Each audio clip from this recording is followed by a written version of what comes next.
किन्हीं ढोंगी लोगों को, या कह सकते हो कि किसी चीज़ को लेके जड़ बढ़ जाने या खुद बनने या दूसरे बने हुए लोगों से अपने आप को बचा सकते हो। तो इन सब चीज़ों को तर्क से परे कुछ चीज़ें होती हैं, कुछ चीज़ें सिद्धांतों से परे होती हैं, लेकिन सबके जाने के कुछ रास्ते हो सकते हैं। इसलिए ज़रूरी नहीं कि जो चीज़ हम आँख से देखें वही सत्य है। सबके अपने देखने के, ऑब्जर्व करने के अलग अलग तरीके होते हैं। जैसे केमिस्ट्री के अलग रूल हैं, फिजिक्स के अलग रूल हैं, बायोलॉजी के अलग रूल हैं, मेडिकल साइंस में बहुत सारे ब्रांच है, अलग रूल है, फिर इंजीनियरिंग के कई ब्रांच है, उसके अलग अलग रूल हैं। ऐसे ही इन सब चीज़ों के भी अलग अलग रूल। वास्तव में एक प्रकार के भी विज्ञान है। अभी तक जो वेस्टर्न साइंस को हम लेके फॉलो कर रहे हैं वो इन सब चीज़ों को नहीं पहुंच पाया है। इसलिए हमें लगता है कि ऐसा नहीं वैसा नहीं। और एक बहुत बढ़िया कंसेप्ट यूज कर लेते हैं कि जहां हमारी लिमिटेशन हो जाती है तो उसे लिमिटेशन नहीं बोलते कि विज्ञान इन सब चीज़ों के बारे में भी नहीं जाना है, वहाँ बोल देते हैं एक्सेप्शन है, विज्ञान सिद्धांत के हिसाब से होता ही नहीं। ब्रह्मांड में कई चीज़ें ऐसी हैं जहाँ तक विज्ञान नहीं पहुँचा। इसका मतलब ये कतई नहीं कि ब्रह्मांड में नहीं है, हम उसे नहीं समझ पाए। तो वेस्टर्न साइंस को ये स्वीकार करना चाहिए कि उससे रिलेटेड हमारे पास ऐसी जानकारी नहीं है जिससे हम तर्क कर सकें। लेकिन इसका मतलब नहीं कि वो सत्यता नहीं है। उसके लिए आप अपने चेतना स्तर को एक्टिव करिए, कोशिश करिए, डेली मेडिटेशन करिए और ज्ञान के स्तर को बढ़ाइए। मेरा मेन उद्देश्य ये नहीं होता कि मैं एक मतलब धार्मिक चीज़ों जैसे और सब लोग मानते हैं कि मैं इसको प्रमोट कर रहा हूँ। मेरा सबसे बड़ा उद्देश्य है कि सत्य तक पहुँचूँ। वास्तविकता क्या है, ज्ञान की वास्तविकता क्या है। एक बार अगर कभी मौका मिलता है तो मैं ज्ञान और इन्फॉर्मेशन पे एक वीडियो लाना चाहूँगा जो बहुत अच्छा होगा, सबको देखना चाहिए, खासकर स्टूडेंट्स के लिए।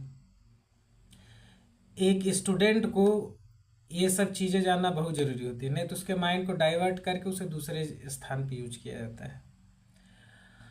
तो इन्फॉर्मेशन क्या है, ज्ञान क्या है, दोनों का एक छोटा सी चीज़ मैं बता देता हूँ। इन्फॉर्मेशन का मतलब होता है कि जैसे कोई चीज़ मैं रियलाइज किया, आपको बता दिया, आप चीज़ें जान गए लेकिन उसे आप महसूस नहीं किए। जैसे एक बहुत बेसिक एग्जांपल है, मैं दे के बताता हूँ। सपोज मैं आग से जला, एक छोटा सा बच्चा, उसे बताया कि आग में हाथ डालोगे जल जाओगे। पता हो गया कि जल जाएगा, जल जाने का मतलब दर्द होगा, कुछ भी होगा। लेकिन जलने पे कैसा दर्द होगा उतना भी एहसास हो जब बच्चा खुद जल के देखेगा। तो ये होता है जो जल के देखने का ऑब्जर्व करने वाला क्राइटेरिया होता है, ये होता है ज्ञान। इन्फॉर्मेशन तो हम पढ़ के जान सकते हैं। तो ज्ञान पाने के लिए हमें चीज़ों से होकर गुजरना पड़ेगा, तर्कों से, सिद्धांतों से, सही से, गलत से, अपने दो खुद के दो अलग विचार रख के उसे तर्क करना होगा। जरूरी नहीं किसी बुक में लिखा है सही होगा, कई सिद्धांत नए नए बदलते रहते हैं। वेस्टर्न साइंस में भी कुछ चीज़ें खोज होती है और नहीं खोज होती तो गलत हो जाते हैं। तो हमें दोनों चीज़ों को लेकर चल के सत्य की खोज करनी होगी। इसका बेनिफिट ये मिलेगा कि आपका जो माइंड होगा वो बहुत शार्प होगा, हर चीज़ों का एनालिसिस कर पाएगा। आप ज्ञान के स्तर से स्वतंत्र होकर अपने जीवन के लिए अच्छे बुरे क्या चीज़ें हैं और क्या हमारे जीवन के लिए उत्तम हो सकता है, उत्तम जीवन कैसे जिए, इन सब चीज़ों के लिए बहुत ज़रूरी होता है। एक जो मैं क्राइटेरिया बताया हूँ धर्म का, उसका बहुत बड़ा रोल होता है कि आपके लाइफ को, साइंस को, हर चीज़ों को बैलेंस करके लेके चले। जैसे इस समय बहुत बड़े बड़े सेमिनार हो रहे हैं, साइंटिस्ट लोग कई सालों से कर रहे हैं प्लांटिंग करना चाहिए, पोल्यूशन बढ़ रहा है, इससे हीट वेव क्रिएट होगा, बहुत सारी प्रॉब्लम्स होगी, लेकिन हो नहीं पा रहा है। इसके बीच के एक लॉजिक है।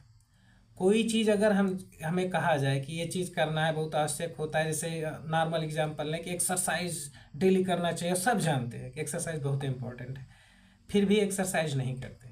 जबकि उसे थोड़ा इमोशन से जोड़ा जाए, थोड़ा इंटरटेनमेंट से जोड़ा जाए कि डेली डांस करने का अगर मौका मिले तो एक्सरसाइज कंपेयर डांस और ज़्यादा दिन तक कर सकता है।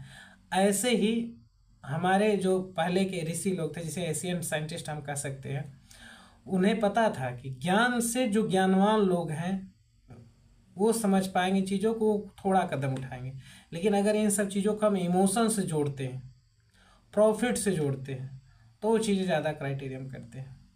तो जैसे प्लांटिंग के लिए कई तरह से क्षेत्र के हिसाब से सिद्धांत थे। कुछ लोग मानते थे प्लांट लगाने से स्वर्ग की प्राप्ति होगी, कुछ लोग मानते थे कि प्लांट मतलब पेड़ जो होते बच्चे के जैसे होते, इन्हें लगाना चाहिए। तो ये सब चीज़ें जो थी, इमोशनल जो अटैचमेंट था वो उसको रेगुलर रखता था, उसको वर्क में लाता था। और जो इमोशनल अटैचमेंट हट गया है, जानते हैं हम चीज़ें गलत है फिर भी करते हैं।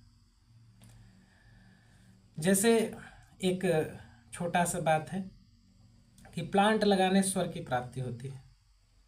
अब अलग अलग तर्क सोचना शुरू कर देंगे। हमें ये भी देखना होता है कौन सी चीज़ किस परिस्थिति किस समय में किस चीज़ के लिए कही गई, तब हम वास्तविकता तक पहुंच पातेंगे।